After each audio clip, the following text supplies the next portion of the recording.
This Film is Lit, the podcast where we finally settle the score on one simple question. Is the book really better than the movie? I'm Brian, and I have a film degree, so I watch the movie, but don't read the book. And I'm Katie. I have an English degree, so I do things the right way and read the book before we watch the movie. So prepare to be wowed by our expertise and charm as we dissect all of your favorite film adaptations and decide if the silver screen or the written word did it better. So turn it up, settle in, and get ready for spoilers, because this film is lit.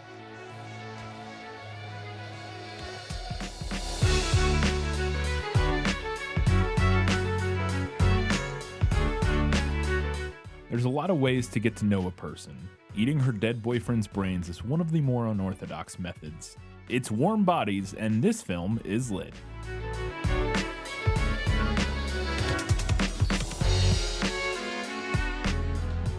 Hello, and welcome back to This Film is Lit, the podcast where we talk about movies that are based on books. We got plenty to talk about this week with Warm Bodies. No Guess Who. Are we getting rid of that segment?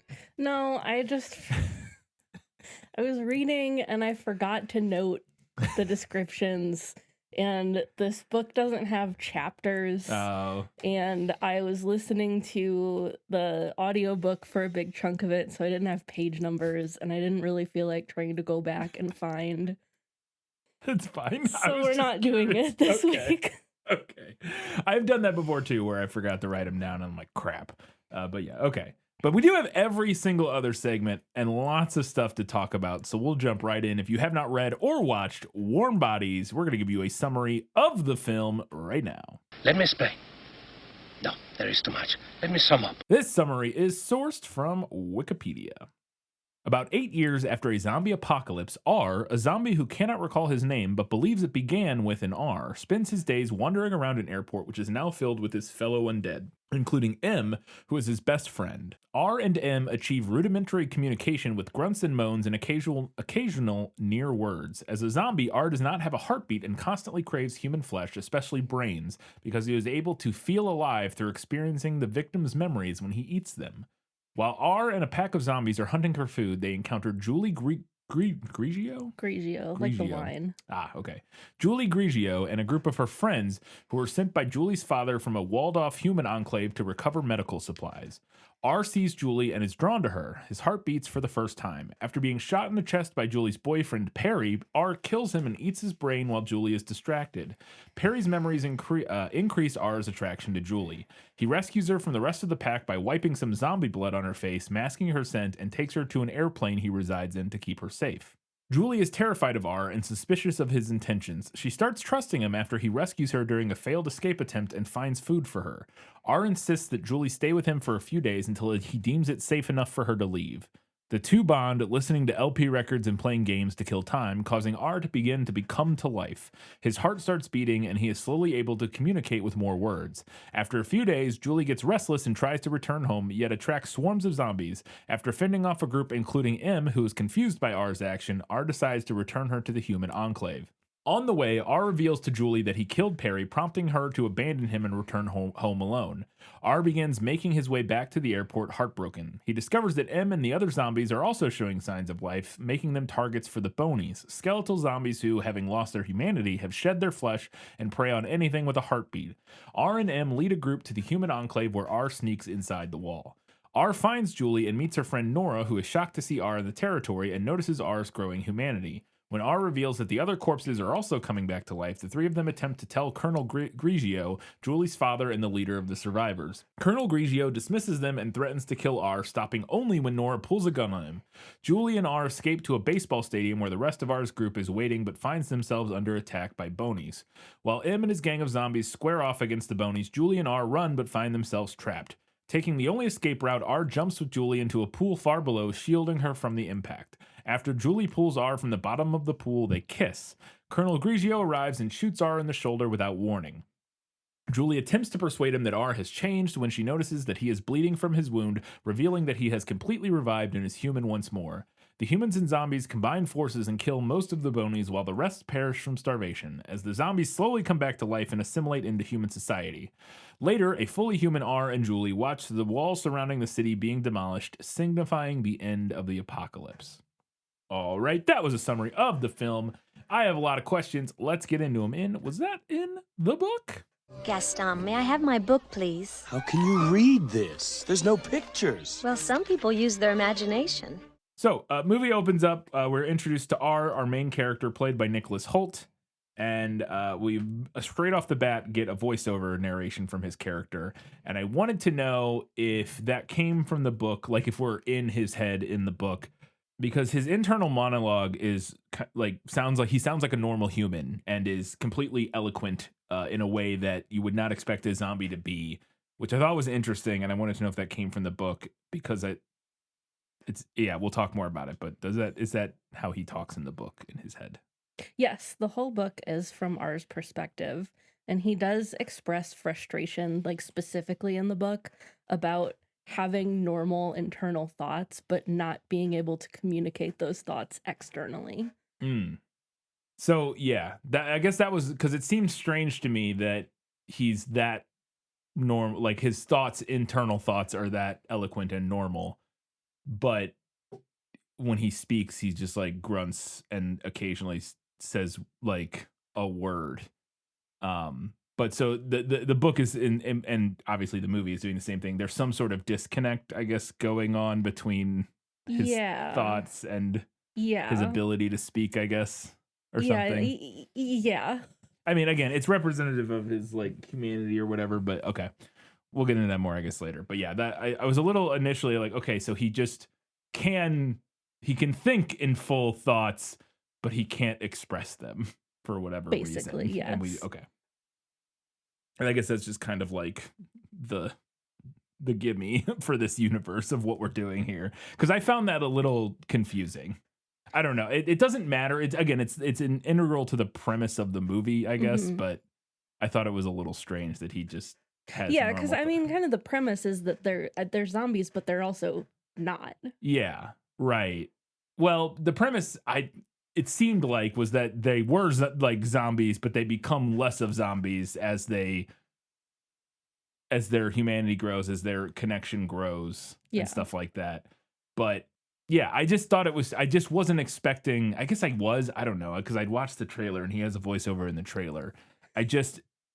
There was a little bit of a disconnect in the logic to me of like, okay, why can he think this way, but I guess he can't express it.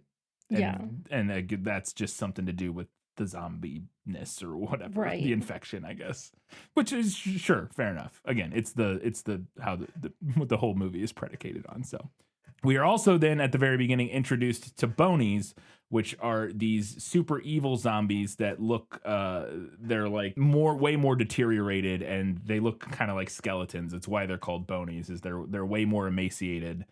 And they're also like super fast, and they don't even have eyeballs and stuff anymore. They just look like, they kind of look a little bit. No, they don't, because those have eyes. I was going to say the creatures from I Am Legend, but they don't really look like that. Anyways, do the Bonies come from the book, and are they like further along zombies who no longer have any sort of conscience or anything like that, because they just will eat? They like are completely ravenous. And yeah, they're like completely animalistic. Yes, completely basically. Animalistic would be a good way to describe them. Yeah. So the Bonies are from the book, but the way that they're portrayed is different. In the movie, they're kind of just actual mindless zombies in the movie. Yes. Like, albeit fast ones. Yes. But in the book, they're implied to be some kind of like supernatural entity. Like a physical manifestation of death and decay. In my opinion, they function mostly as a metaphor in the book, but more on that later. I have lots of thoughts on that. R does initially say that the Bonies are the undead who have rotted down to just being skeletons. Yeah, because that's what it is in the movie. Yeah. We see like one of the zombies like ripping his flesh off. Yeah. Like becoming a Bonie. But then during the final battle in the book, he observes that there are more Bonies than there possibly could have been, if that were the case. Like if they were just people who had rotted all the way down, there wouldn't be that many of them. Okay. So it's not 100% clear in the book exactly what they are. It's like one of the mysteries of the story. Okay. Interesting. Yeah, the movie does not allude to that mystery at all. They're just No. very explicitly Like really, too far yes, gone too zombies. far gone zombies. Essentially, yeah. We are then introduced to Julie's character, Julie Grigio. I didn't realize that was her last name. I don't know if they ever say her last name in the movie, but we see a recording. They're like, her and her friends are watching this recording because I believe they're getting ready to go out on their first, like, maybe it's not their first out mission, but They're going out. they're going out on a supply run. Yeah. And so they're watching this like briefing video that her father is doing. And he says, he's like preparing them for the zombie threat. And he says, they have no feelings, no emotions. And Julie responds to this. This is where we're introduced to the fact that he is her father by saying, sound like anyone you know, Dad. And also establishing that the relationship between her and her father is maybe not great. And that he is maybe not a super warm and like compassionate father. But that line, I wanted to know if it came from the book, but also is our main character, or one of our main characters, Julie, the daughter of like the new president. He's not a president, but he runs this city that the humans are in. So I don't know if that specific line is from the book. I don't think it is. I don't recall it. Okay. But the basic like relationship dynamic that we have going on here between Julie and her father is the same. Okay. And he is also in the book the military leader of this like particular human enclave. Yeah. And I don't remember if they ever say this in the movie, but according to the book, there are like other human enclaves. Yeah, I don't remember if there might be one line about it towards the end, but I can't recall. Yeah, I don't know if they ever address it because it doesn't matter for this specific story, so they don't really go into it. So, as I said, Julie and her group of friends go out on a supply run, and while they're out, they encounter R and a pack of zombies who are also out on a supply run to feed. And during this, R sees Julie and immediately is infatuated with her and her big gun. And I wanted to know if R falls for a human girl in the middle of a feeding. Yeah, that all plays out pretty much exactly how it happens in the book. R pulls Perry off the table, and then he starts chowing down on his brain and gets blasted with memories of Julie. I did appreciate that the movie had that little moment before R eats his brain where he was clearly attracted to Julie. I thought that was a nice change. So in the book, he becomes attracted to her from eating Perry's brains.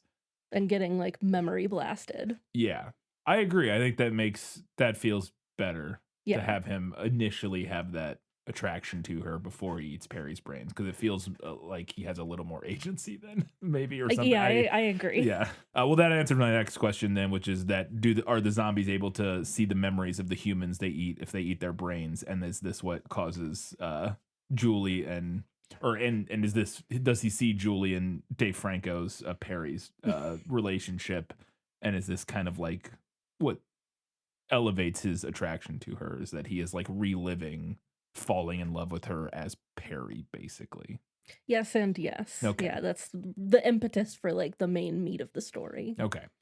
So then, as I said in the summary, I think most of the humans die, and he is there with Julie, and then again, because he's attracted to her, he doesn't want the other zombies to eat her, so he smears zombie blood on her face, or zombie, I guess it's not blood, or it is blood, but it's zombie blood.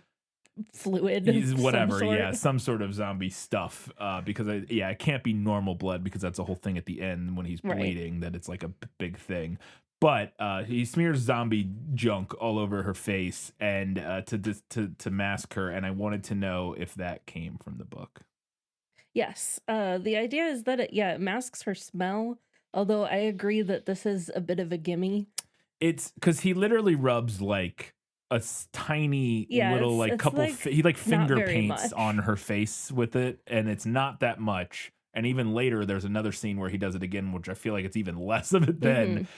And it does feel a little like it's fine, it's whatever. It's because zombies, plenty of other zombie properties have done stuff like that. But like when they did it in The Walking Dead, they had to like Yeah, they had to like coat cover themselves in it and like fill it into like their clothing and stuff to like completely drown out their scent. Whereas in this, it's like, well, okay, sure, whatever, fine. Like, Yeah. but yeah, it's a little silly. But again, it's for what the book is doing. It's fine. Then we get another scene. This is later. I think this is. Oh, I forgot to ask you about missed a this. question. Yeah, I skipped a question. I thought you were reversing them on purpose. No, well, because it happens twice. So but so after he does it the first time, he gets her out and then he takes her back to his hideout. And in the movie, his hideout, he lives at an old airport and with a bunch of other zombies. But he specifically has a hideout that is in an old plane that he has like decked out the inside of with all this stuff that he has collected. And I wanted to know if he has a sick hideout in the book. Yeah, the movie nails this. R lives in an old 747 that he fills with stuff he likes, like The Little Mermaid. Yeah. Most notably his record collection and record player. There you go. Yeah. So then after she tries to run away, she tries to run away, he takes her back there. She tries to run away, but she gets kind of surrounded by zombies and he finds her again and he smears the blood on her face again. And this time he's like, hey, you got to pretend. This was a little clunky scripted and because they had already done this once. Mm-hmm. So like when they got to get her back to his base, he like smears blood on her and she walks with a bunch of zombies for like hours or something. I don't know, however long it took him to get back to the airport. But then they go this time and they do it. And then this time he's like, now you have to walk like a zombie, but he didn't explain that to her. It's not a big thing. It's just a little, but whatever. They have the scene that is in Shaun of the Dead, and I'm sure plenty of other zombie movies where she has to walk like a zombie. But in this one, it's there's an extra wrinkle, which is that a zombie is teaching her how to walk like a zombie instead of a bunch of humans trying to figure out. And I wanted to know if that came from the book. Yeah, there is a scene in the book where she has to pretend to be a zombie to move around the airport. And R thinks to himself that she's being really hammy with it and seems to be enjoying herself as she's doing the zombie walk and groan. Yeah. But I liked that the movie had him grunt too much at her. I thought that was a good comedy beat. No, it's a funny beat. I was surprised. It felt like it should have been the first time when they were but I guess at that point, whatever, it doesn't matter. It's honestly also a little unclear in the book because that first time when he initially takes her back to the airport, it seems like he's hiding her from the other zombies because he does the whole thing where he puts the zombie blood on her or whatever. Yeah. But then when they get to the airport, it seems like the other zombies realize that she's human and are like mildly confused by what he's doing, but are like, whatever, do what you want, I guess. Huh. But then later, the equivalent to this scene that we're talking about right now is actually that he takes her out and like into the airport to find food. Yeah.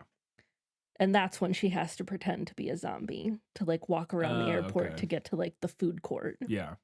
Okay. Sure. So it's a little back and forth. Yeah, whatever. It's fine.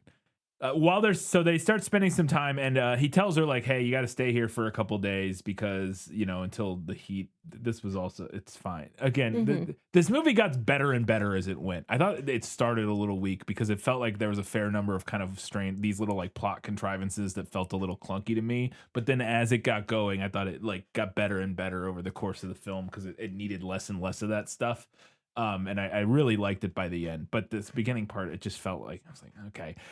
He tells her like, oh, you got to stay here. Like when she tries to escape that time, he's like, no, you need to stay here for a couple days and then you can leave. Which again, from his point of view, it's more so he just wants her to stay there. So like, because he wants to be around her. But she's like, sure, okay. And I was like, but it's obviously you realize like what would change in 2 days. Like nothing would change. I don't know. It's whatever. It's fine. So in the book, the reason that he gives is that the other zombies know that he like brought her back there and that she's a human. Oh, okay. So he tells her that she has to wait a couple days because they'll forget about her. Oh, okay. So in that instance, it's that the other zombies are aware Yeah. that she's a human who's there. I guess they tried to communicate in the movie, but I didn't.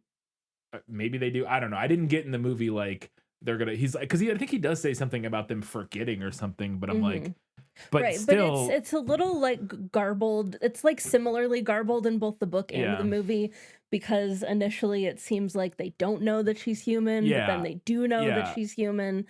But I think the author was kind of contriving as he went. yeah, and that's what I'm saying is that this first part felt like there was some of the narrative stuff just felt like a little bit contrived and clunky in order to make the story work. But then once we get past like this first act, I think it smooths out in a way that works really well. It was just this first part was like, okay, so they'll forget that she's human, which it wasn't clear in the movie to me whether or not like why that would be the I think case. the idea is that they'll forget she's there entirely, so Yeah. they'll be able to sneak her out. Yeah. Okay. Well, because then it gets even. This is the next part that I thought was kind of confusing. Is that okay? So they forget that she's there, and so she needs to stay there. But then while she's there, they start like hanging out and doing stuff. And one of the things they do is go out of the plane and drive a car around on the tarmac. And I'm Yeah. like, would that not? Why would she not be like, oh well, I could just drive this back? I don't. Again, it doesn't really like. It's whatever. I just thought this opening act was kind of clunky and like why.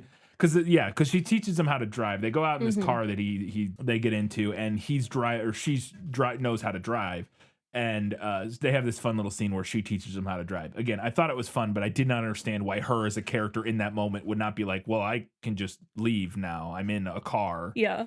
I could just drive away. Like it just made no sense to me. Again, it doesn't really matter, but it is kind of one of those like, what? Okay, sure. They do play around with driving a red Mercedes around the tarmac in the book. The book does not give a reason for why she wouldn't just. I don't know if maybe the idea is like that she can't get out for some reason. Like maybe there's enough like destruction that she can't drive out of the tarmac or whatever. But they do eventually drive that car away later. So I'm like, I don't know. Okay, sure. Again, it just felt a little clunky at the beginning of like, we have to get her there to spend time with him. How we do that, be damned. We just have to make it happen. So don't think too hard about how we're making this happen. Yeah. Like, okay, I guess. Fine. I mean, that is kind of the vibe in the book, too. I think there was yeah. maybe more interest in the second half of the story. And that's fine. Like I said, it does get better, and my brain stopped thinking about those things as the story went on, as it started working more and more for me. But yeah, just the beginning, it really did. It was a slow slog at the beginning of like, okay, why are we doing? Why would you do that? Okay. So moving forward, she decides she finally needs to leave. She's like, I got to get out of here. She runs to leave. She decides that she actually needs to leave, and so she tries to run away again. I think at this point, she encounters some zombies and is fighting them off with a weed whacker.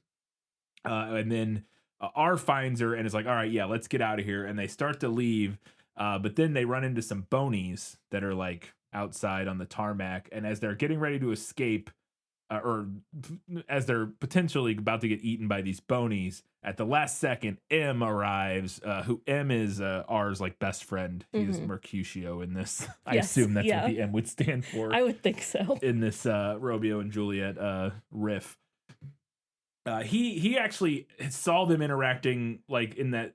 A few seconds ago in the scene where she was fighting off the zombies, he was one of the zombies that was like trying to eat her or whatever. Yeah. And then he saw her and R run off together and he was like, what's going on here? And then this is kind of the moment that triggers his humanity coming back, is seeing them together. And so he decides to help and he comes flying in and runs over the bonies with a luggage cart. And I wanted to know if that came from the book, if he decides to rescue them, if he rescues them and then decides to help them in this moment. This plays out really similarly. The main difference is that M doesn't mow the bonies down with a baggage cart. He just like full body tackles them. Oh, he just shows up and tackles them. Yeah.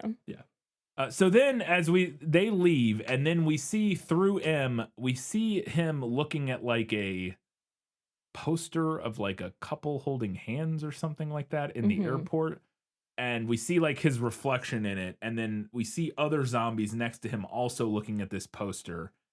And this is they start to become more human. They start to their zombie whatever illness or whatever starts to slowly melt away, and their humanity starts to come back.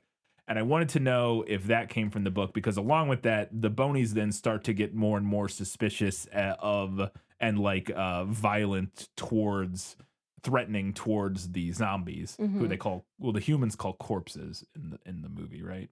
Yeah. They generally just call them corpses instead of, they do occasionally call them zombies, but they usually call them corpses, and then they call the bonies or whatever.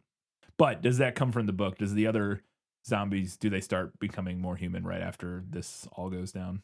Yes. We don't see this happen. Like the scene where they're looking at the poster in the airport, we don't see, because we're in ours perspective. Gotcha. And the movie can obviously leave ours perspective briefly, whereas the book really cannot. Yeah.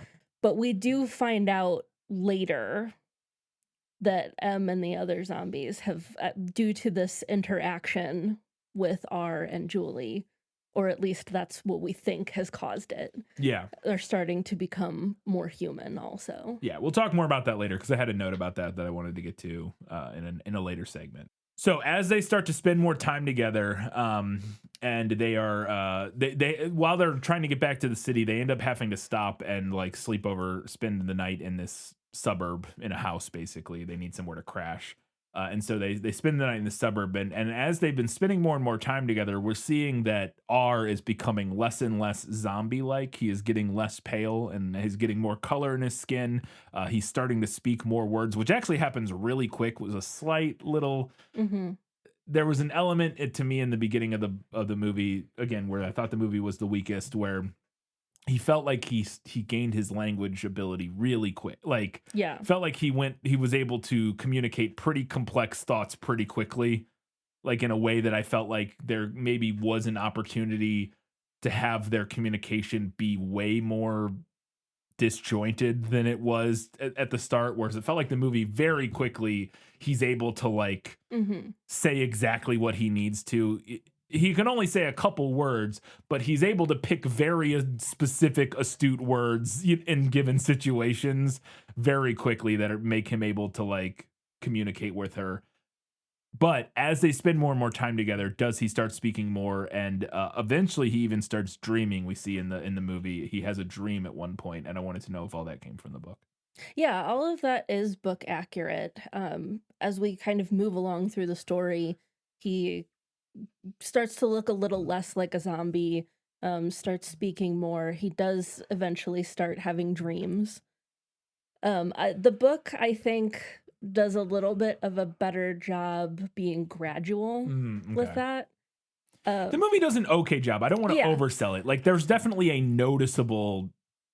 I just thought it went a little too quick at the beginning. Like, we went from like, if the scale of like how well he can talk is like a 0 to 10, he starts at like a 1 or a 2, and by the end, obviously he's human again, we'll say that's a 10.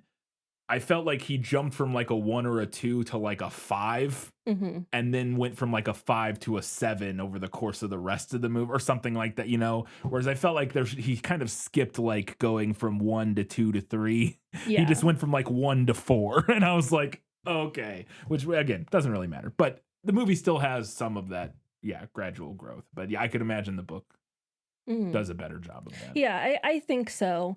There's kind of a running thing in the book where he counts the number of syllables he's able to get out at once. So he's moving from like, he can get out 1 or 2 words at a time, and moves up to like 3 or 4 words at a time. And then eventually he can get out like whole sentence fragments. Yeah. Another thing that the book does that I don't believe the movie utilized is that part of the time they're on the airplane, he actually uses the record player to communicate with Julie occasionally. I don't think so. That would have been fun. That's what I'm talking about. More of that at the beginning, which I understand that they had to really truncate stuff to move through it. But that was that initial phase where they're first learning to communicate felt like it went pretty easy and quick. Like he was able to just, whereas that would have been, like if he's using music and stuff. I don't think that happens. I don't remember because like in the book, he'll specifically like will pick up the needle and put it down in a particular spot. That definitely to, doesn't happen. To like a certain phrase. Right. What I think does happen in the movie is that at one point, I think he puts on a song to express like an emotion or a feeling And he to her. he does that as Right. well in the book. Right, Yeah. which is fine, but I don't think he's like using it like a speak and spell, which, yeah. So as they're spending time in his home, as they're waiting to get back or to take her back to the city, they're spending some time together. And as he's becoming more human, and he has this dream about what happened between him and Perry and everything, he decides he feels like his conscience has grown enough, I think, that he needs to confess and tell her that he's the one who murdered Perry, that he ate Perry, her boyfriend. And he does apologize for it as well. And I wanted to know if that all played out like that in the book. He does eventually do this in the book, but the movie moves it further up. In the book, he confesses this after he's been in the human enclave with Julie and Nora for like a day. So yeah, that would be. I guess it would depend. I don't know how the book's necessarily structured, but yeah, in the structure of the film, that would definitely be too late. I feel like for where it happens and the way the rest of the film plays out, that needs to happen. The part of the section of the book where they're like in the human enclave is way longer than it is in the movie, and a little more meandering. Yeah. Which makes sense, yeah, because you don't have to. The movie's a pretty tight 3-act structure of. And it's not very long either. No, it's not a long 90. movie. Yeah, it's like 90 minutes or maybe 100 minutes or something. But it's not super long. She leaves. He wakes up. He confesses this to her, and she doesn't say anything. Rolls up or goes to bed, and then the next morning he wakes up or he doesn't wake up, I guess, because he didn't. No, he does sleep because he has a dream. He has a dream. Yeah, he sleeps for like the first time ever, but he wakes up that next morning and she's gone. And he's like, okay, well, she clearly, not thrilled about me eating her boyfriend. So he goes back to the airport and he gets back. And I just need to know if this line came from the book, because it was maybe the worst line in the movie, just because it was so dated and like, just not even a funny joke. Like, problematicness aside or whatever, it's just not funny. Is that he gets back and he's like, I say he's talking to him. He's not talking to him, but he's like looking at M or whatever, and he expresses something. He says something about her like leaving or whatever, and about how they're like not together anymore, or like how she left him. And M, in an attempt to comfort him, like puts his hand on his shoulder and goes, "Bitches, man." And I was just like, oh God, is that in the book? This is not from the book, although it ironically does feel kind of in character for M in the book, because he's kind of a creep. In the book. Yeah, he's not. I would not say he's a creep in the movie. He's just a guy. We don't learn a whole lot about him. Yeah. It's just... In the book, he has a lot of like sexual references. I want to say, like, there's a bit early on where they say that he like watches adult movies, even though it doesn't do anything for him. He just like does. Okay. So he's like, it's like Patrick Bateman. No, I mean like he's like watching porn, but not like. Yeah, kinda. Yeah. R then decides that he needs to tell. I can't remember why is he going back here? What is his motivation? He changes his mind and goes, no, I have to go find Julie, and I don't remember why. I think it's that they realize they need help fighting the Bonies, maybe, or something, or that they're becoming more human and that they need to go like petition the humans, basically, and be like, hey, we're not zombies anymore. Okay, yeah, so his motivation for going back in the book is that when he meets up with M and the others, they're like coming towards him. That's what happens in the movie too. Yes, he's like walking back and sees him on the road. And then also like simultaneously as he's walking back, he has this like realization, like, I'm cold. I shouldn't be cold, which I think the movie does mention. Yes, the movie does that too. Yeah. So then he meets up with M and the others, and they're like, we're changing too. Yeah. So the decision is basically like, okay, we need to go back and find her because clearly something is happening that is outside of our understanding. That's definitely what happens in the movie. I do recall that now. Yeah, so they decide to go back to the city. When they get back to the city, they need to get inside, or R needs to get inside so that he can talk to Julie, because he knows that she can potentially, she's the only person who knows what's going on and is like a potential ally, and will listen to him. So he needs to sneak into the city. So in order to do this, he's able to use the memories that he had got from eating Perry's brains, which in the movie, one of the scenes early on we see when he eats his brains is he sees them like sneaking out of the city together, I think. Yeah, there's like an unguarded spot Some where they sort of can like get in and out. underground like tunnel that leads out of the city that they know about. And then since has Perry's memories, he's able to use in reverse to get into the city. And I wanted to know if that came from the book. No, it doesn't. I totally understand why the movie chooses to do this. I think it makes perfect sense that he would like use an old memory, and it's also an additional reminder of where that unguarded entrance is. Yeah. Because they have to go back to it later to get Em and everybody else. Like that's where they're hiding out. Yeah. But I really liked how he broke into the human enclave in the book. So in the book, as this whole group of zombies is moving towards, it's an old stadium in the book. It's not like a whole portion of a city. Yeah, because the stadium is involved in the movie, but it's not. It's just part of the enclave. Yes. Whereas it sounds like the whole enclave is the stadium Okay. in the book. So they're coming up to it, and what they do is that M and the other zombies pretend to be chasing R. And he runs up to the entrance yelling, "Right behind me." And the guard lets him inside because he thinks he looks kind of passably human and enough he can at this talk, point. Obviously, yeah. Yeah. And so the guard just like lets him in, and then he manages to slip away before they can look at him too closely. Yeah, that's fun. Yeah, I thought it was fun. It is fun. I think you have to change it in the movie too, because the movie has made the human settlement even more like, maybe not more militarized. I don't know what it is like in the book, but they seem more paranoid and on edge in the movie. Yeah. To where like as soon as, even when Julie shows back up, they like won't let her in initially. Yeah, they show like, they have a little her, scanner thing, which they don't have in the book. Okay, yeah, they like scan her eyeball, but like initially, like she comes up to the city and they're like holding her at gunpoint, and she's like, "It's me, I'm the daughter of the guy who runs the city, and I'm talking to you." And they're like, "Nope, we gotta." So like that, I don't think their little ploy. No, it wouldn't believably work in the world of the movie, but I did really enjoy it. Yes, absolutely.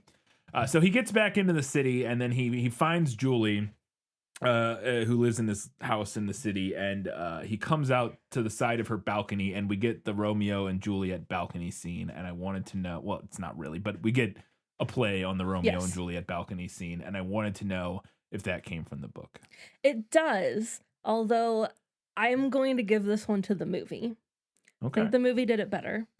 First off, I think it was a good idea to drop there's a whole bit in the book where Julie's trying to do like an audio journal with a cassette tape recorder, and it felt really shoehorned in as a reason for her to be talking out loud to herself as he's coming up under the balcony. Whereas I think what the movie does works just fine, where she's kind of talking to herself, but also kind of talking to her friend. Yes, because Nora's there in the room, yeah. I also think it makes more sense for an actual house to have a balcony, whereas in the book, she lives in this like makeshift home that they built inside the stadium, and there's not really a reason for it to have a balcony, something that the text is aware of and points out. Oh, really? Yeah. I could believe you could have a, depending on where it was supposed to have taken place. I'm imagining like a baseball stadium, or really any stadium. You could have a kind of something resembling a balcony if they were, which would make sense too for like a living space, if they were like living in one of the suites. Because the suite, like if you think about the suites at like a baseball stadium, okay. Well, I was thinking like, because the suites at a baseball stadium have like the inside part where there's like TVs and stuff, and then the outside part is usually like seating that like overlooks the field, so you could kind of play the outside area as like a balcony if that's what they were doing, but. You're saying that's not what they're doing. No, okay. The makeshift buildings inside the stadium are described as like very small but like tall houses. Oh, so they've like built up. Yes. Oh, so they've like built things. They're not like using the pre-existing infrastructure of the stadium. I mean, I think they probably are, but they've like, also built. They have also built like small homes. Okay. And like literally, like as he's walking up to it, he's thinking like, "Oh, there's a small balcony on the outside of this one." That doesn't really make sense, but oh well. Yeah. Okay. Yeah. That's funny because I don't think it doesn't make sense. Like, it's weird that they would call that out because if you're already building these like homes inside the stadium to Yeah. begin with. What's so I weird yeah, about I maybe think putting I a little think the balcony book on it? probably could have not called it out and it would have been fine. I think the But book was just trying to like they're lampshading it. yeah. It's a little tongue in cheek of like it's a little weird that it has a balcony, so we'll just lampshade it that way it's not, Yeah. you can't criticize me about it because I called it out. So And there. yet here we are. Yeah, yeah. So after he meets, reunites with Julie, he meets Nora, and they decide, okay, yeah, nope, he's definitely human. We got to figure out how to convince your dad to not, murder all those zombies because something's going on here. But they need to help him blend in while they're taking him to go see her dad. And in order to do this, we get a zombie makeover scene, which was fun. And I wanted to know if that happens in the book. Yes, it does. Julie and Nora use makeup to make R look a little more alive. Yeah. Yeah. Which again, at this point in the movie, he was already looking fairly Yeah, he was not looking that bad. not looking that bad, all things considered. But they do, yeah, they give him a little more color in his cheeks and stuff. And give him like normal clothes and clean clothes and stuff. So they then take R to Julie's dad, and Julie first kind of talks to him and is explaining like, "Hey, so guess what? I found out what if zombies aren't just mindless killing machines, but actually they're kind of like becoming human again. There's something going on there." And her dad's like, "What are you talking about? That's insane." And R is like, "All right, well, I'll just explain it to him." He comes because he's like hiding around the corner, and he's like, "Nah, I need to explain it to him." And he comes around the corner and is like. And they have this big confrontation, and basically her dad is like, "Yeah, no, fuck this. You're a zombie still, and I'm gonna murder you," and pulls out a gun. And I wanted to know if that's how it all played out in the book, because that's kind of like the big moment here at the end was that kicks off the final bit of the movie. Okay, so the end of the book is pretty different from the end of the movie. They don't go straight to Julie's dad in the book. They hang out with R and they like give him a tour of the stadium.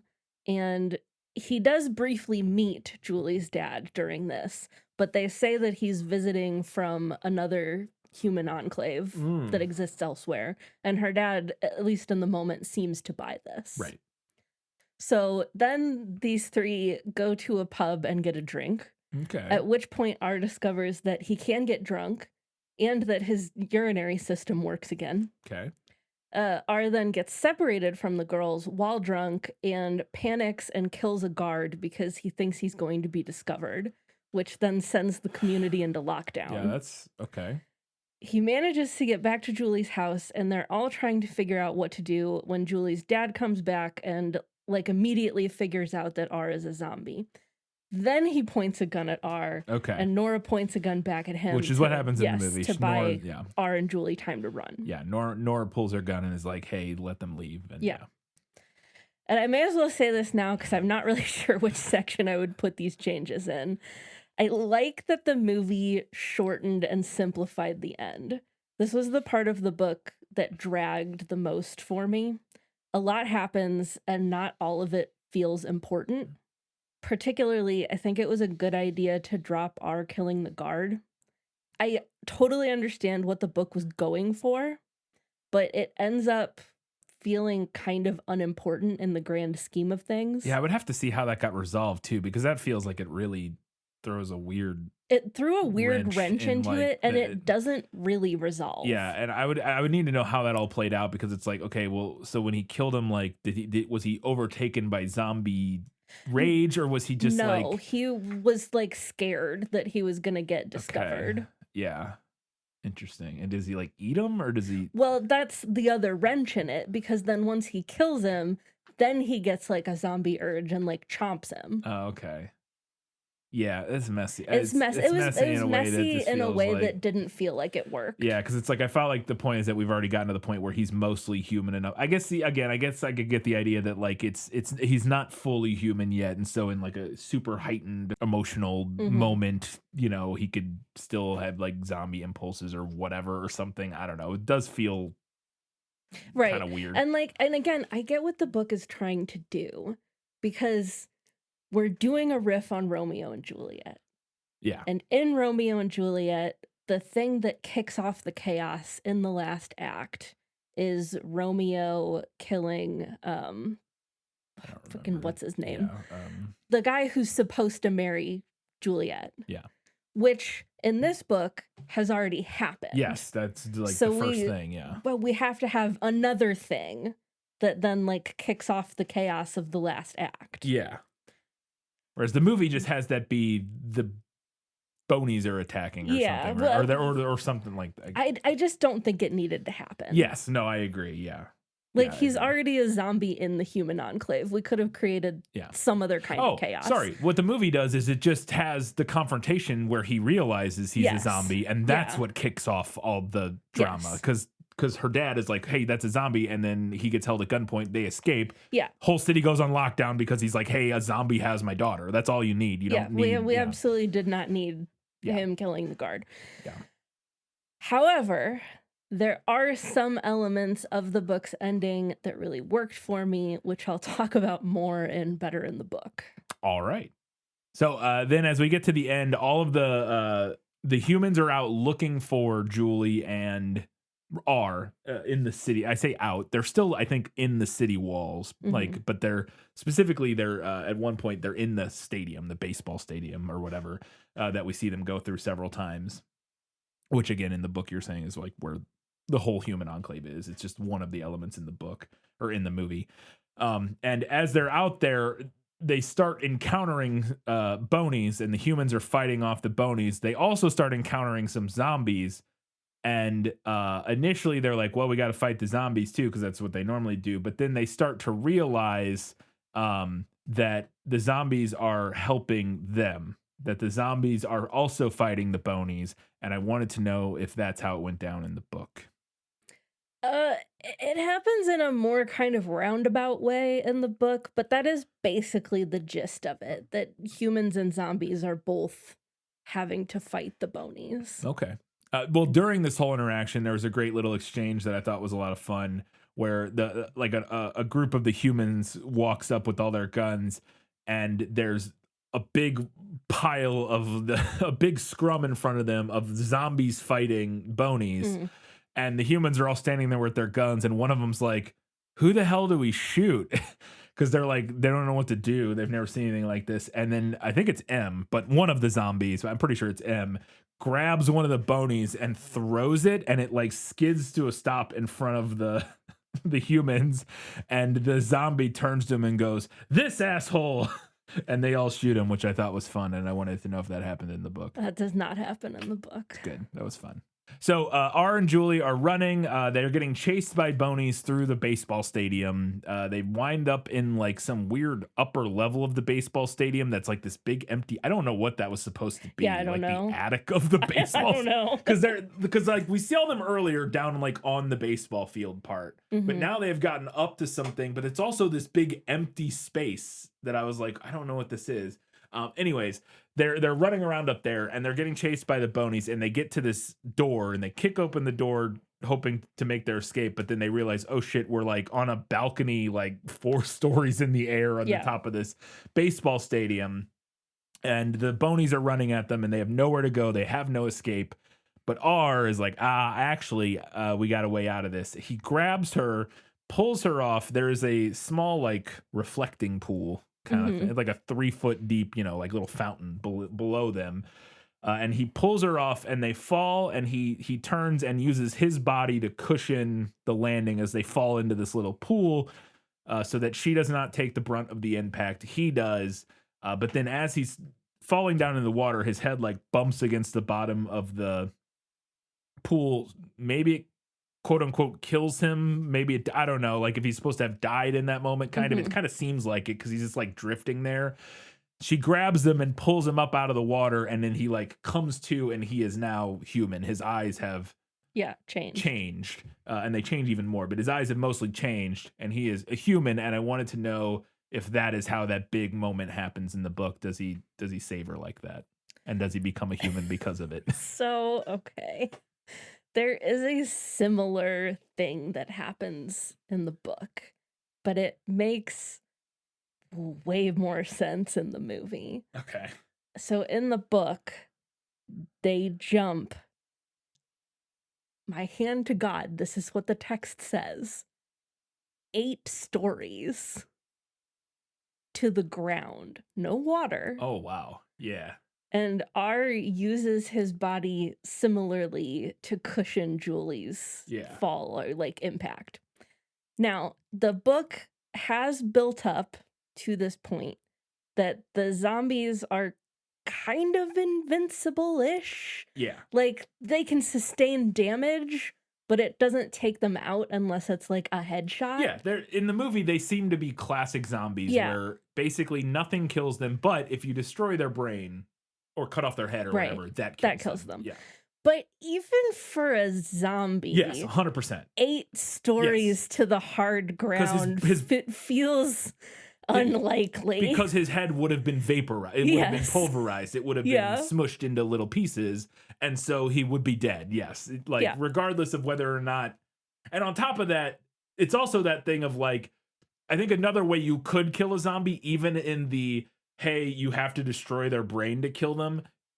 You could kind of kill a zombie if he fell off a building and his body like smushed into little pieces. Like it might not kill him necessarily, like if his brain survived, but like his body is not going to be, they don't regenerate. Like, so like well, and the book is like, this was something that was really unclear about the lore in the book, because there's a point pretty early in the book where R punches another one of the zombies and says that he feels all the bones in his hand break, but this does not seem to be detrimental to him in any way.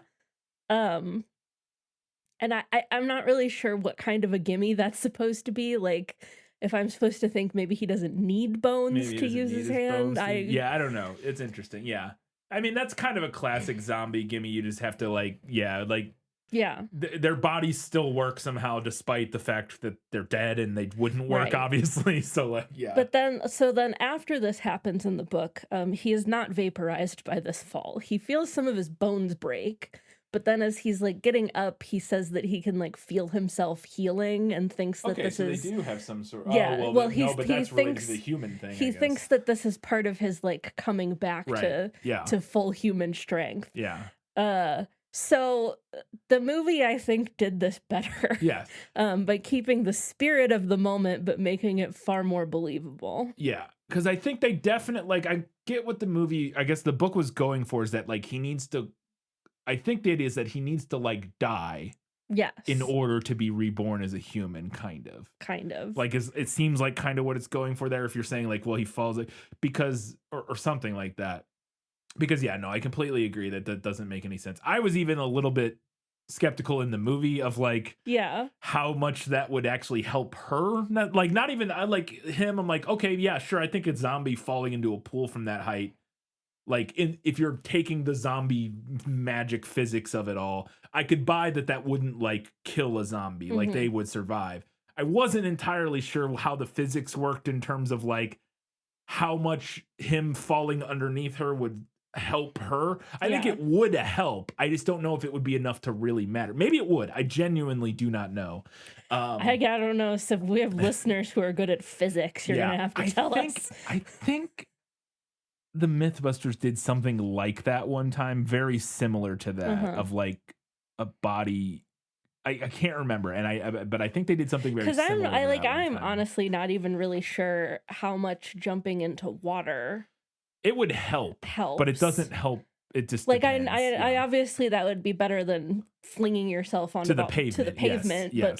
But you would want to land the way they do, which is belly flop basically. Well, he lands on his back, but because the water, especially because the water is so shallow, obviously if you fell feet first or head first, you're just gonna hit the right. You're gonna go straight through the water and hit the concrete anyways, and it might as well. But there is a point where when you fall from a far enough height, water is not much better than hitting the hard stuff because of the way it compresses. That I know they did on Mythbusters, because they did the thing where they did the myth of if you're falling off of a bridge or something, a worker falls off a bridge, if his hammer falls into the water before him and breaks the surface tension, will that break the surface tension enough that him hitting right after will actually he would make the fall survivable when it otherwise wouldn't be. And I can't remember what conclusion they came to on that, but that's a similar thing ish of okay, so the zombie's body but she's still decelerating an absurd amount in a very short amount of distance,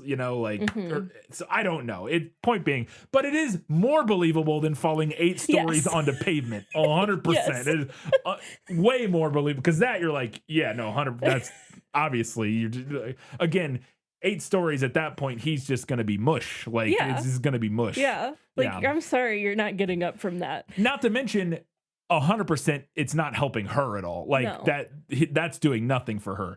The combination of the water with his body underneath her makes the movie one I can squint and go, maybe, I don't know, maybe. Maybe. Yeah.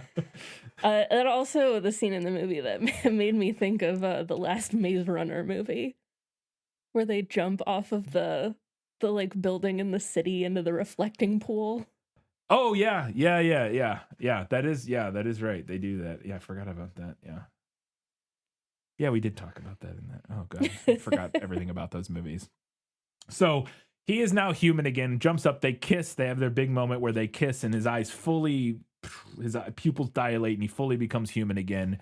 Just in time to get shot in the shoulder by Julie's dad, who is just the evil asshole in this. He's not evil. He's just the super practical, cold, we have to survive, and that means blah blah blah. But he shoots him and is gonna kill him, but Julie is no, and she won't move. And then she notices that the bullet that he shot him, the bullet wound is bleeding fresh red blood, and she's look, see, he's clearly human, he's bleeding. And they're this works. They see that everybody sees this, and all of the other soldiers around him are oh shit, yeah. And then he relents as well and is oh wow, okay. And I wanted to know if that is kind of how that is all diffused, is they see the blood from his bullet wound and are oh, he is human. So this doesn't happen in the book. There is a moment where Julie notices that R is bleeding fresh blood from a previous smaller wound that he had sustained earlier, but it's not the same big moment that diffuses everything as what we get in the movie. The book is pretty nebulous about exactly what happens in the end, especially compared to the movie.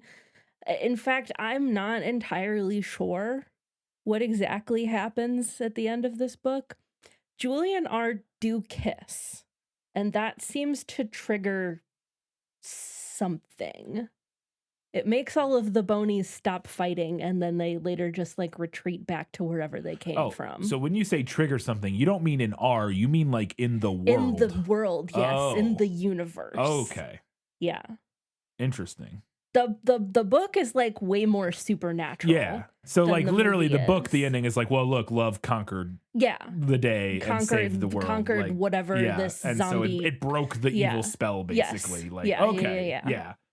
That is not at all what happens in the movie. Okay.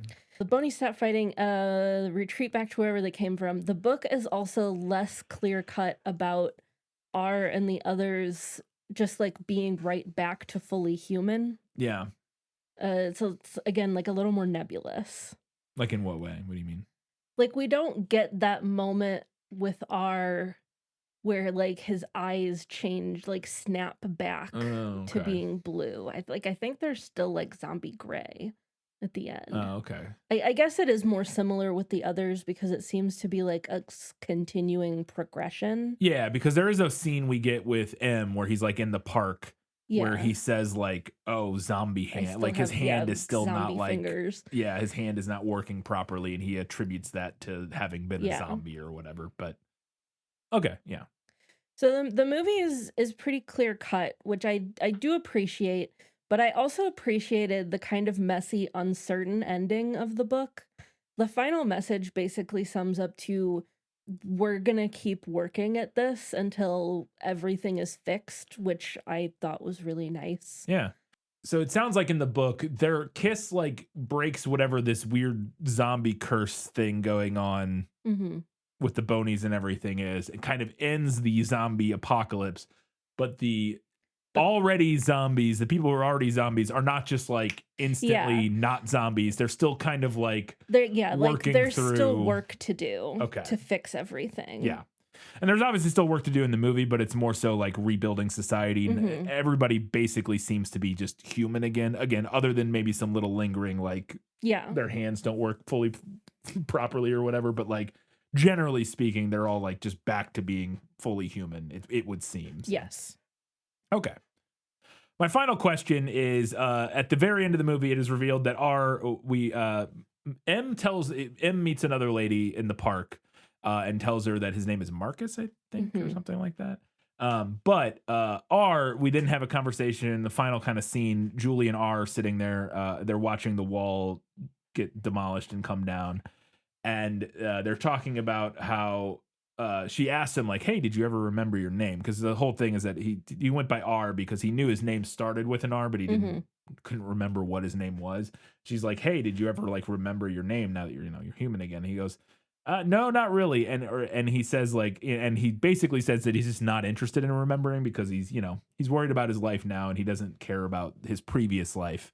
And I wanted to know if that was how it ends, if he just sticks with R in the book. Yep, that's all book accurate. Sweet. Those are all my questions for that. I do have some way more interesting questions that we're going to talk about in Lost in Adaptation. Just show me the way to get out of here and I'll be on my way. Where is it lost? Yes, and I want to get unlost as soon as possible. So I kind of alluded to this at the beginning, but one of the things I was kind of confused about early on is that it seemed like R specifically was like, when the story of the movie starts, already seemed significantly more conscious than the rest of the zombies. Again, we're only in his head, but it seemed like he was more conscious than the rest of the zombies. And I wanted to know if that was the case. And if there's any like explanation of why he seems to have a head start on becoming human compared to the rest of the zombies. So there's no explanation for it, and you kind of allude to this, there's also no real reason to believe that he is any more conscious than the rest of them because we aren't privy to their inner monologues like we are to his. True. I feel like the movie implies that he is by like his description of the other zombies as like, it seems like he's the only person who ever says any words, and then occasionally M kind of maybe says a word, I think he says. But like the implication I got was that he has never heard any other zombie ever like even attempt to say a word. That's not the case in the book. Okay. For sure. Okay. So the idea is just that they are basically all on the same playing field. Probably. I think they're like the implication kind of like what I got out of it was that he probably doesn't know and is just like assuming that he's a little more with it than some of the rest of them. Oh, okay. Yeah. But also, because I think they're not able to communicate, so he can't. Yeah, I mean, yeah, they're not really able to communicate with each other. But also, I think you could read it as like just differences in like the same way there are differences between people. Yeah. Like some people have very rich internal lives and like think about things, and other people are maybe not as much. Don't as much. Yeah. Yeah. I don't know. Yeah. Yeah. It depends though, because I think I also wonder sometimes. I think sometimes that, and maybe it is a reference to that. I do often, because I fight myself on that all the time. Where there's sometimes I'm like, there's definitely people that are not as internally aware and like introspective. It would seem, but then sometimes. But then you're also like, but that can't be the case, right? Because we're all just people, and like everybody probably just thinks that about everybody else, right? Like probably. And so like I do kind of constantly bounce back and forth on that. But I do think that you could read it as like a reflection of that same thing, where he feels like, oh, I have this rich internal life that none of the other zombies have. But maybe that is the case, and maybe that's not the case. Right. Okay. And then my final question here, or sorry, it's not my final question, but a big thing that I wanted to talk about is that does it feel like the book is about anything specific? And I have about in air quotes here, or scare quotes here. And specifically what it's obviously about stuff, but what I'm specifically asking is, in the book, do the zombies feel like an allegory for anything specific or any specific group of people? Because in the movie, they did not feel that way to me, Right. which I thought was a terrific decision. The movie ends up being more about the power of love and hope and empathy and understanding and stuff like that, which are all tangential to the ideas of what I'm talking about. But it's not specifically an allegory for racism or bigotry in some specific way. Like the zombies in the book or in the movie are not an allegory for people of color or some sort of specific oppressed minority, which I thought was a very intelligent decision, because that kind of thing so quickly and easily gets bogged down in the messiness of the allegory in a world like this. And so I really appreciated that the movie did not at any point seem to imply, like, don't you notice this is kind of like how we treat X group of people or whatever? Minority here. Yes. And I wanted to know if the book felt similar, or if the book maybe did have more of a direct allegory that the movie removed. You know what I mean? Like, what do you think? So I don't think that the zombies in the book are meant to be a metaphor for a group of people. Okay. That was never an implication that I got while I was reading. I think the condition of being a zombie is meant to be a metaphor for humanity having like whittled itself down to almost nothing and like lost its collective soul. Yes, because I would agree that the movie, especially at the beginning, it feels like the zombies, the closest thing the zombies are an allegory for or a metaphor for would be kind of like the mundanity of life. Like we see R and M go to the bar and grunt at each other without understanding or really, like it seems like more of a direct metaphor, if anything, which not if anything, I think it is for this, of a life that has become surface level and stagnated and is not kind of meaningless. Yes, that is lost meaning because we're not engaging with like passion anymore. Basically, no, it's going through the motions. Yes, I think that is precisely what the book is commenting on. Now, I mentioned earlier that I felt like the bonies in the book functioned mainly as a metaphor.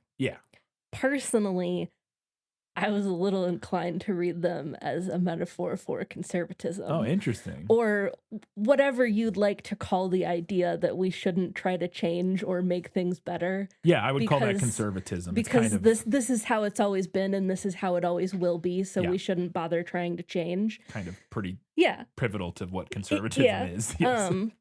Because the bonies, I mentioned that they're like more kind of supernatural. They almost seem to function as like a religious source in the book. Okay.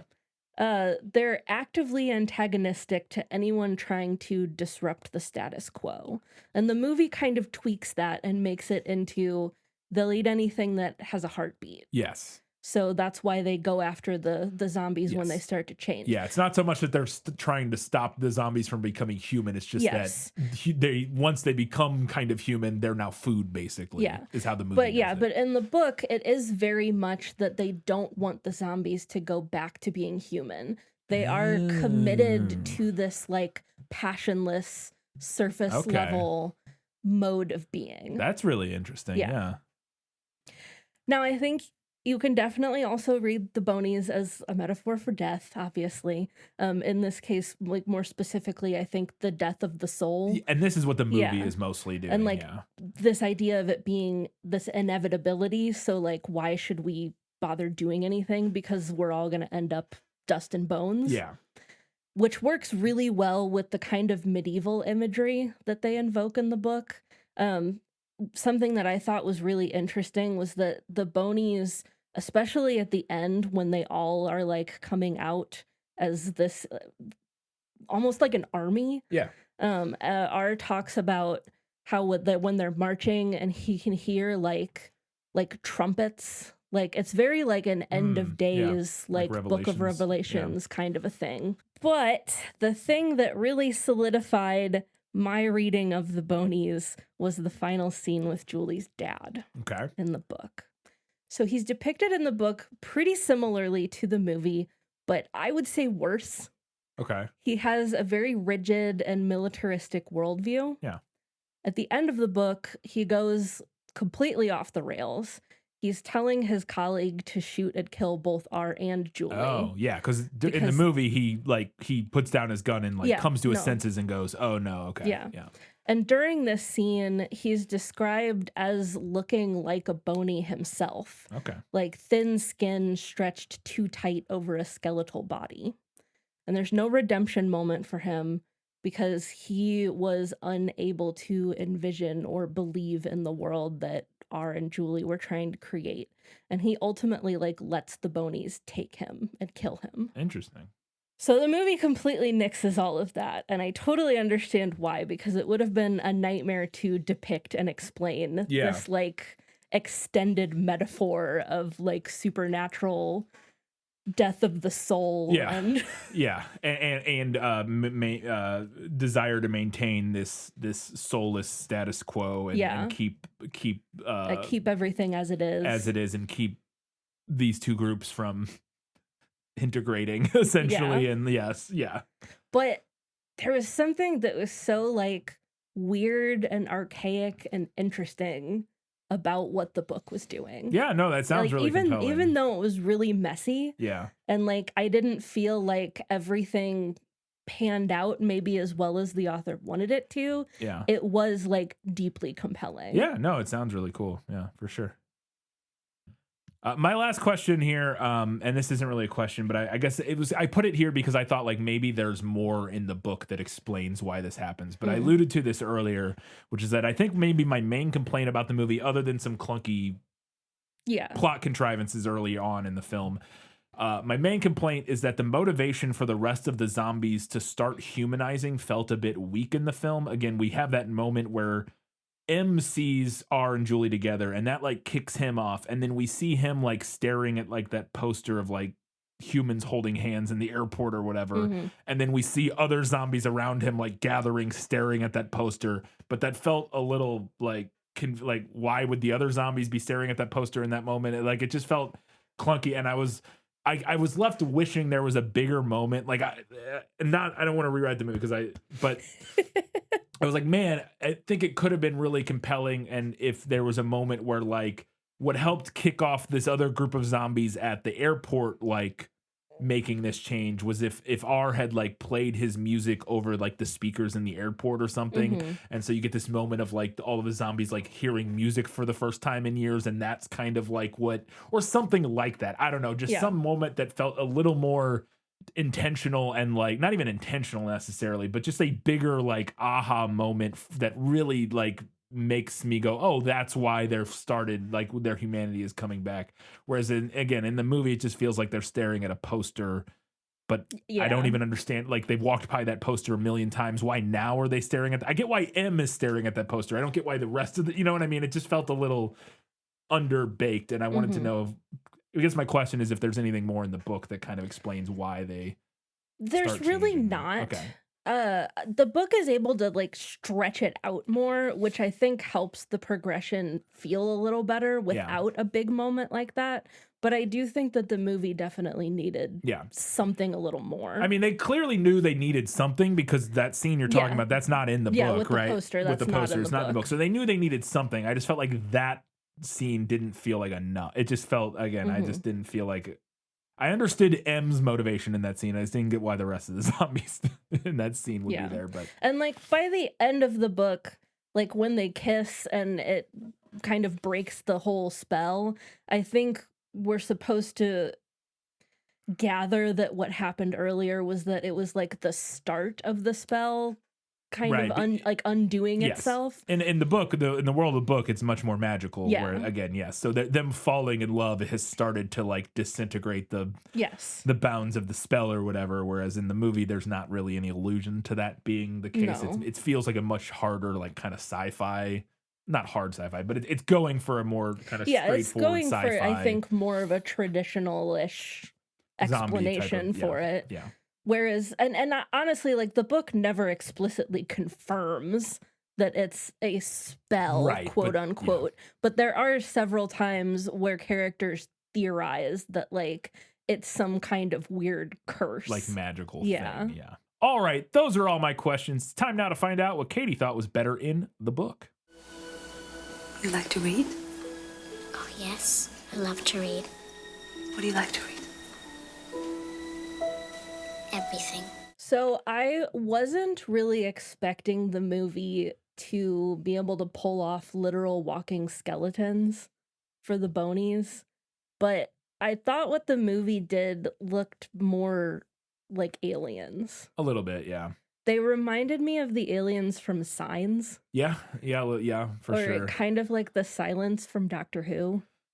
A little bit, yeah. The aliens from Signs, especially the way they move, from my memory. It's been a while since I've seen Signs, but yeah, they, I don't disagree. I thought they were fine. I remember seeing a review that was like not a big fan of them and that wishes they were like practical. I thought they worked pretty well, Yeah, considering they're fully CGI. they're creatures. fine. They're not like amazing, but they weren't. I just, again, like the imagery in the book is very like dance macabre, like medieval, like literal grinning skeletons walking around, Yeah. which I thought was really interesting. Yeah. So I personally found them to be a little bit of a disappointment in the movie. Fair. Their zombies have like civilization in the book, kind of. Yeah. It's mostly orchestrated by the bonies, but there's zombie school where they Oh. teach child zombies like how to hunt. Oh. There's zombie church where they all congregate and like wave their arms around. There are also zombie marriages. They have a civilization, Okay. kinda, Yeah. of sorts. Yeah. There's a little moment in the book where R and M sit in a hallway and pass a piece of brain back and forth like it's a joint, which I thought was kind of funny. This movie whitewashed Nora. Oh, really? Yeah, That's unfortunate. unfortunately. Yeah. Yeah, it's like all white people in this movie. Yeah. That's weird. Yeah. I thought Perry's dad's death was better in the book. We see a couple memories with him before we find out that he died in the book, which I thought made his death like more effective. I also kind of liked that in the book he wasn't turned into a zombie. Because we see in the movie they go to find him and oh no, he's been turned into a zombie. And then Julie has to shoot him. Yeah. And I totally understand why the movie does that, but I thought there was something compelling about in the book. It's just a workplace accident that could have happened at any point during history. Like it doesn't even matter that it's the zombie apocalypse. Yeah. Yeah. This kind of goes back to your issues with the way that the movie, I guess, structured the zombies coming back to their Gaining sentience, humanity. yeah. Because I thought that at the part where M mows the bonies down with the luggage tram, and then he this says, was one of the and then he looks over and says, "Come with me." I thought that was way too coherent. Yeah. It just sounded normal. Yes, it does, and I think it's literally just there because it's like for the comedy beat of like come with Yes. me if you want to live Yeah. kind of thing. Like so they needed to have him. They thought it would be really funny for him to be like come with me as like he saves the day or whatever. But I agree that was one of those moments where I'm like, well, he literally this is like the first. He moment. just sounds like a dude. Yes, and this is the first moment. Like the scene before this was him trying to eat Julie. Yeah. Because she was running through, there was a human there, so he was like going to eat her. And then in this scene, he does see them run away together, and it starts to trigger a little bit of his brain going like, "Oh, wait a second," and his humanity start to return. But then, like 5 seconds later, he's saying like a whole sentence, and you're like, "Oh, okay, well that was easy." I thought that the human civilization being inside a stadium instead of a literal walled-in city was better. Yeah. I thought that felt much closer to something that could actually happen.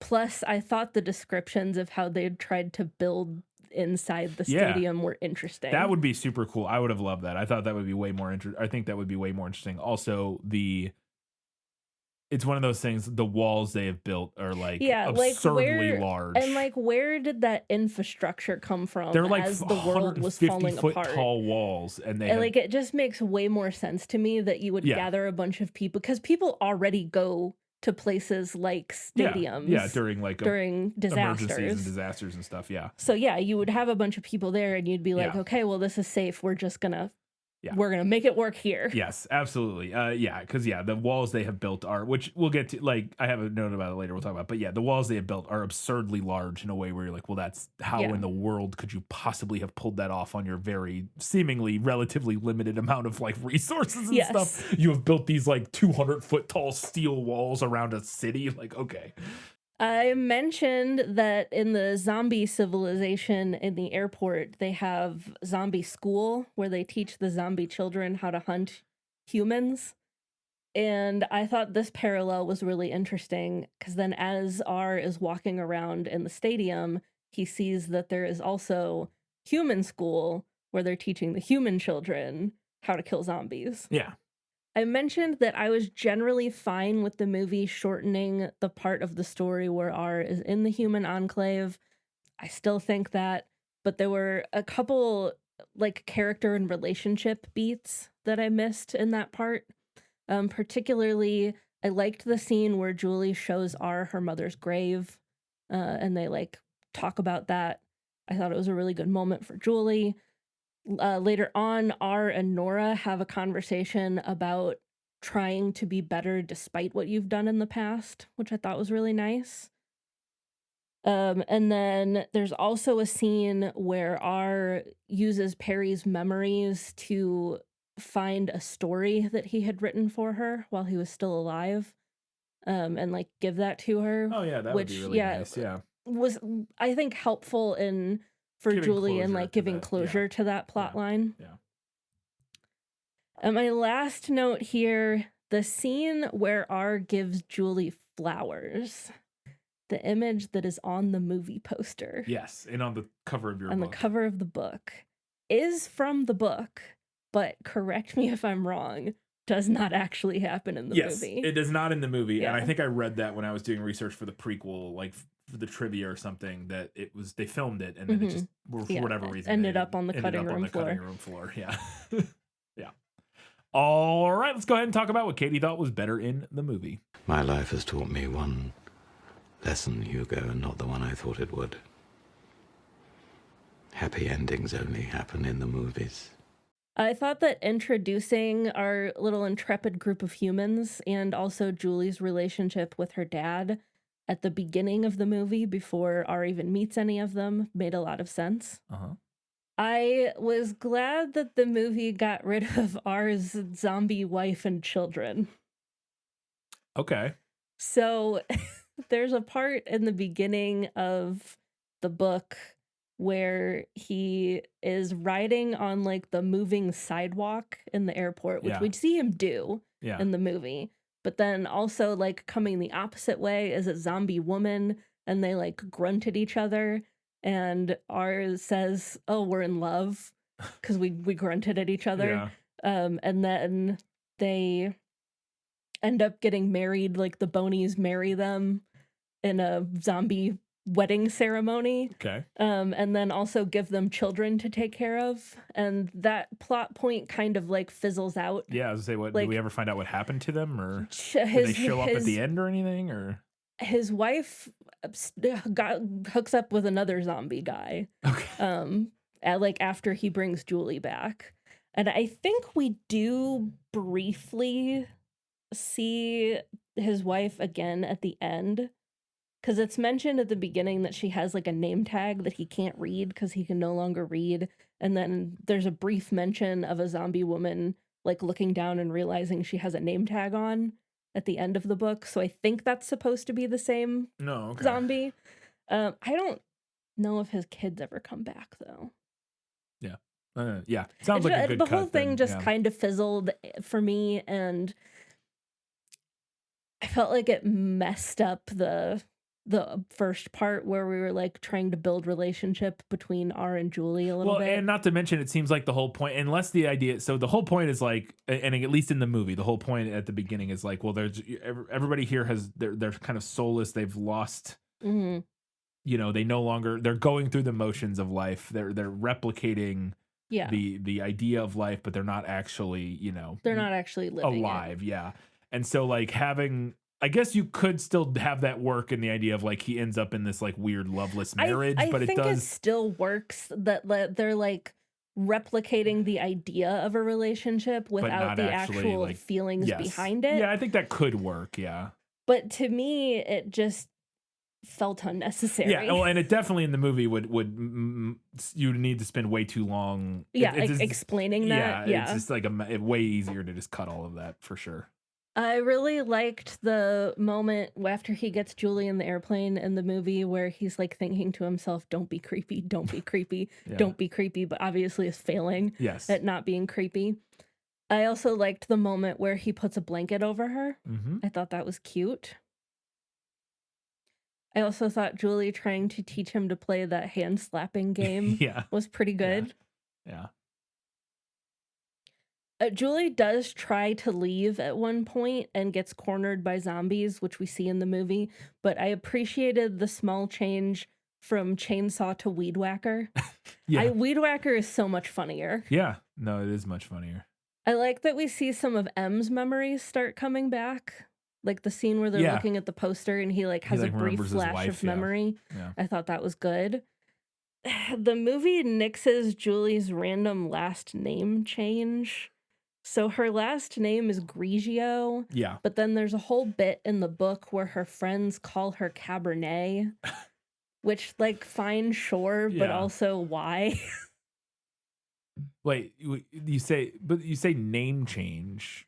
Is it So a nickname or is it? Yes, but also no, because the book also says that she like wanted to actually change her last name and be Julie Cabernet instead of Okay. Julie Grigio. Okay. I don't know, Yeah. man. It was just kind of confusing. Yeah. I really Also, like. it should have been Noir I agree. because Pinot Grigio, Pinot Noir. Those are Well, the two different. I wonder. But I guess Julie though, Noir would be too weird. But not that Julie Cabernet is any better. So I don't know. I think the idea was that we were trying to get something close to Juliet Capulet. Oh. But and sure. if that's the case, I don't know why you wouldn't just make her last name something close to that to begin with. Yeah, and I don't know. Yeah, unless maybe it's some super clever reference to Romeo and Juliet that we're unaware of. Like, Maybe. that could be that it's Yeah. maybe some super deep cut like reference. Maybe or it something, is. But If it is, I don't know. I don't know what that reference is. It has been a hot minute since I read Romeo and Juliet, but I really liked when R is in. I think this is when they're going to see Julie's dad. yes, it is. Yeah. And he's thinking to himself, "Say something human." Well, they're going past yeah. a guard or whatever. Yes, they're yeah. going past the guard, and he's like, "Say something human," and he goes, "How are you?" And then he's Yeah. like, "Nailed it." Nailed it. Yeah. My last note here, I thought the book's writing was generally pretty good. There were a lot of single lines that I really, really liked. My reading notes are full of them. Mm-hmm. But Isaac Marion, author of the book, Yeah. did in fact do that male author TM thing where he kept referencing how tiny and petite Julie is. Yeah. Just constantly. Yeah. Oh, she's so tiny. She's so petite and dainty and Yeah. fragile. Yeah. Like, can we not? Yeah. Man, can we not? Yeah. All right, let's go ahead and talk about what the movie nailed.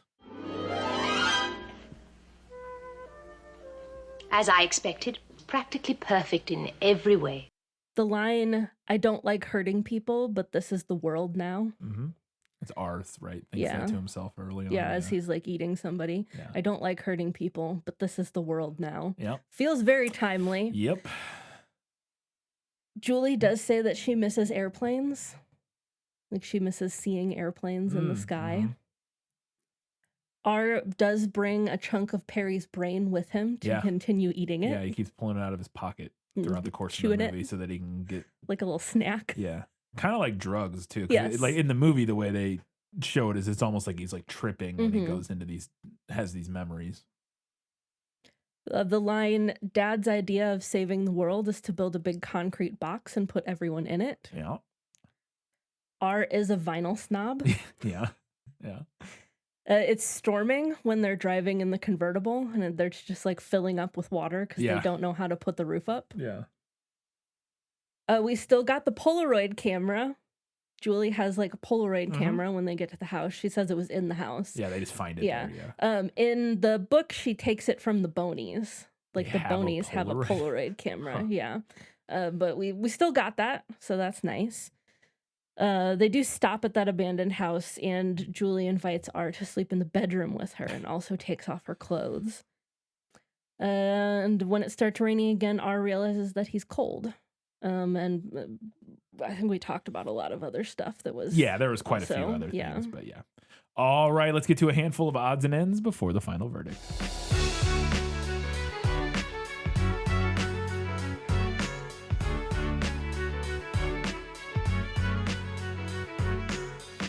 So before this movie started, I was like, I wonder if Teresa Palmer plays an American in this, and if so, how her American accent is still so rough if she's been doing it for this long. So we alluded to this in the prequel episode. I meant to mention this earlier in the episode, but we'll just got to it now. We've been watching A Discovery of Witches. We're almost done with the second season, I think. There's only 3 seasons, which is based on a book, but it's a BBC TV series. And Teresa Palmer, the actress who plays Julie in this, is one of the main characters with Matthew Good in A Discovery of Witches. She's the female lead. Yes, she's the witch, the main witch in the story.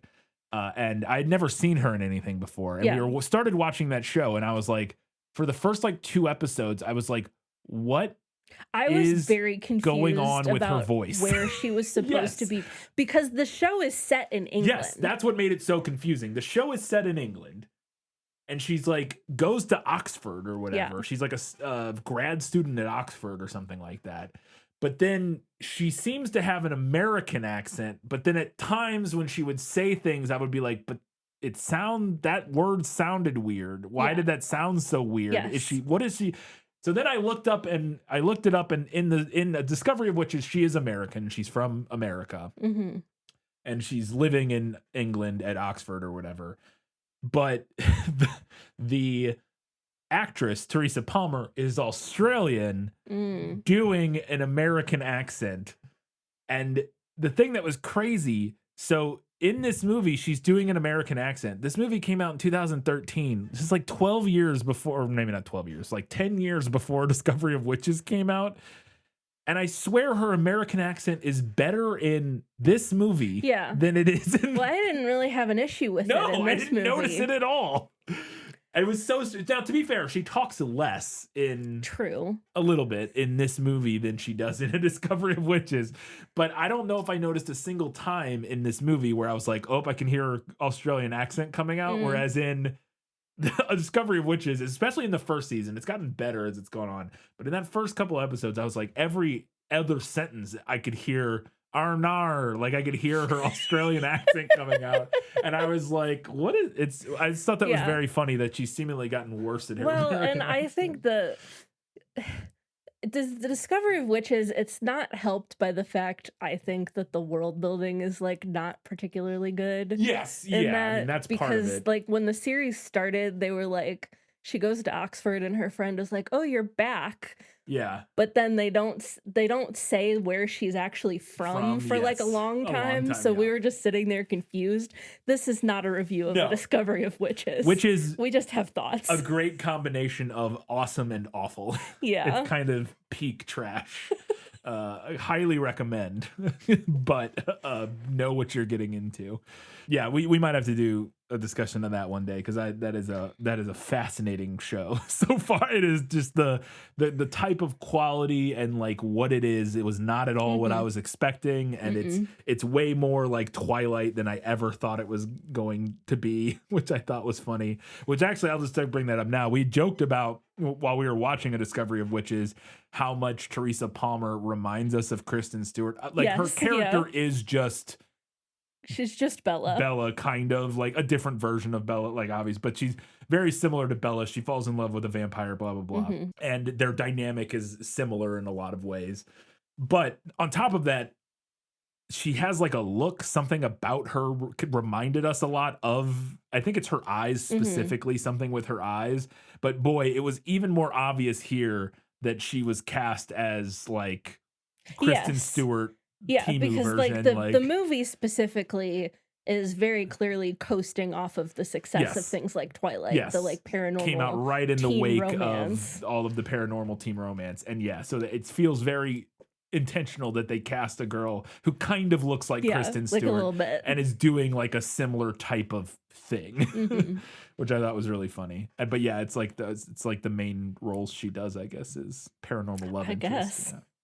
She's not bad. I'm not even I think she's pretty good generally. And when I think her acting is actually fine, especially when she's not trying to butchering American like anytime she's not talking in a Discovery of Witches, totally great performance. And even now, most of the time when she's talking, it's fine. It's just every now and then The beginning Australian of that accent was rough. would sneak out.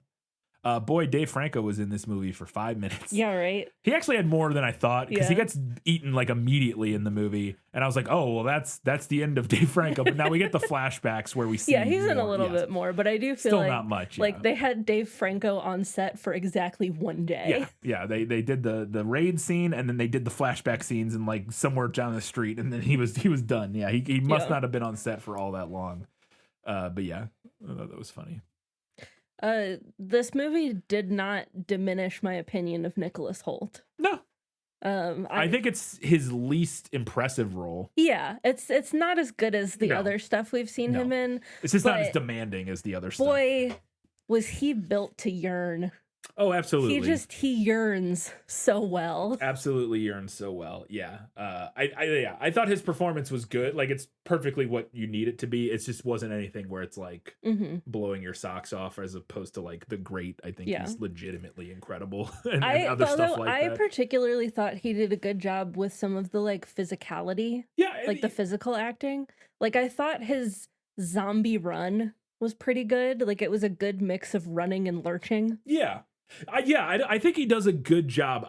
To me, I feel like everything he does in this feels a lot easier than like everything I see him do in this movie. I'm like, yeah, I could see lots of actors being able to do that. I don't think there's a lot of actors who could pull off his performance in like The Great or that other movie we just watched, The Favorite. It's a similar type of role, but like those, I think he just has so much more like there's a lot more to work with and nuance to his character. Whereas this, I think it's a very serviceable and good performance. Like I think it works great. I just wasn't like super impressed by it. I was like, yeah, I've seen this before. Like I've seen plenty of other actors do this. So. But yeah, he's always good. I kind of alluded to this earlier, but I love that the bad guy in this story is obsessed with building a big wall because that's just a timeless signifier of a heartless moron. Yeah, right. Just now, to be fair, in this they're in this universe of the movie, I want to give it a little bit of credit. The movie does imply that the wall was necessary at some point to keep out a raving horde of zombie, like flesh-eating bonies or whatever. But it is also not allegorical in the sense of like the wall coming down at the end is representative of society healing, you know, and like we don't need this wall anymore. We've realized we don't need this wall anymore. And yeah, I just love that that's, again, this movie came out in 2013, so it's not, this isn't a response to anything direct or, you know, in current events of any sort, but yeah. Speaking of Twilight, his line in the movie, I wish I could sleep, it must be nice to dream. I was like, okay, Edward Cullen. Yeah, yeah. Because I'm pretty sure, and obviously this would not be a reference to that because it was not published, but I think he has like almost literally that line in Midnight Sun. Oh, does like, he? Yeah, like where he's like, oh, if only I could sleep, then I could dream. I do, yeah, that I could does dream of Bella. I was cracking up that when they give him the makeover, like they're like putting the makeup and stuff on him, one of the things he does is take a long hot shower and we get like a lot of lingering shots of him like showering, and I was like, boy, if there's anything that was going to bring back your humanity, a nice long hot shower has to be Absolutely. very high on that list. Absolutely. That has to be one of those things that, yeah, if the music helps falling in love with a beautiful woman, taking a long hot shower, those are like very peak human experiences, I feel like. Yeah. I will say, I thought they did his zombie to human makeup progression. I thought that was pretty good. Yeah, it's subtle and it looks good. Yeah. I thought it was good. Also, I mentioned it earlier, but I thought it was a good call to just go with Marcus instead of Mercutio. Yeah. That when M is like at the end, he's like, "My name's Marcus." I was like really worried he was gonna be like, "My name is Mercutio." I'm like, wait a second, what? Yeah, let's go with Marcus. I was like, that makes sense. Before we hit the final verdict, we wanted to remind you can do us a favor by heading over to Facebook, Instagram, Threads, Blue Sky, Goodreads, any of those places. We'd love to hear what you had to say about Warm Bodies. You can let us know. We'll talk about that on the next prequel episode. You can also drop us a nice little 5-star rating or write us a review on Apple Podcasts, Spotify, wherever you listen to our show. We would really appreciate that. And you can support us at patreon.com/thisfilmislit. We just put out our February bonus episode where we discussed the animated film Megamind. If you want to hear us talk about Megamind and talk a little bit about Coyote Ugly, you can listen to that episode. But mostly about Megamind. Yeah, that just came out. I just put that out the other day. So that's at the $5 level. And at the $15 level, you get access to priority recommendations, where if there's something you would really love for us to talk about, you can support us for $15 a month and request it, and we will add it to our queue as soon as humanly possible. But now, Katie, it's time for the final verdict. Sentence first, verdict after. That's stupid. Warm Bodies is a story about overcoming apathy and cynicism.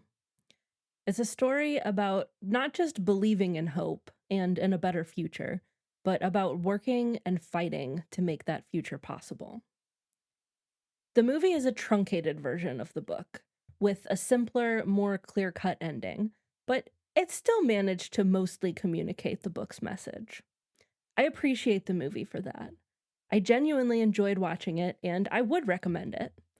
And I wouldn't fault anyone for preferring it. In many ways, the movie's storytelling is tighter. The book's storytelling was a little messier. It had a lot of ideas, and not all of them made perfect sense or panned out. But that mess, it was interesting and thought-provoking and compelling. It was written in 2010 without an inkling of the issues we'd be facing in 2026, but I still found it relevant. I found it resonant. This exchange between Julie and her dad hit me like a kick directly to the gut. The world is over. It can't be cured. It can't be salvaged. It can't be saved. Yes, it can. Who decided life has to be a nightmare? Who wrote that fucking rule?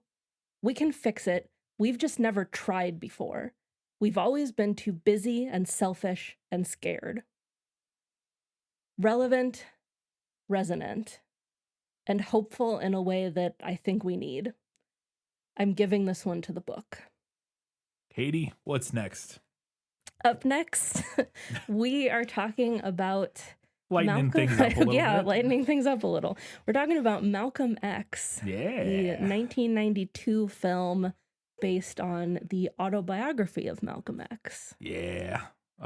Can't wait. That'll be fun. We'll talk about it in the prequel, but I have seen this movie. I have also seen this movie. Oh, okay. Yeah, I watched it. Did you watch it in a high school I history did, class? Yes, a high school history class. Yep. Our cool woke high school history teacher. Yep. With absolutely the wokest teacher I've ever had. Yep. Exact same. Our woke high school history teacher, who was also our film, taught a couple film classes. I can't remember if we watched it in history class or film, one of the two, but he showed this to us, and I remember liking it when I saw it in high school. Yes, but I remember it's been a long time, so liking it. Yeah. Cool. All right, that'll be our next episode in 2 weeks' time. But in 1 week's time, we'll be previewing Malcolm X and hearing what you all had to say about Warm Bodies. Until that time, guys, gals, non-binary pals, and everybody else, keep reading books, keep watching movies, and keep being awesome.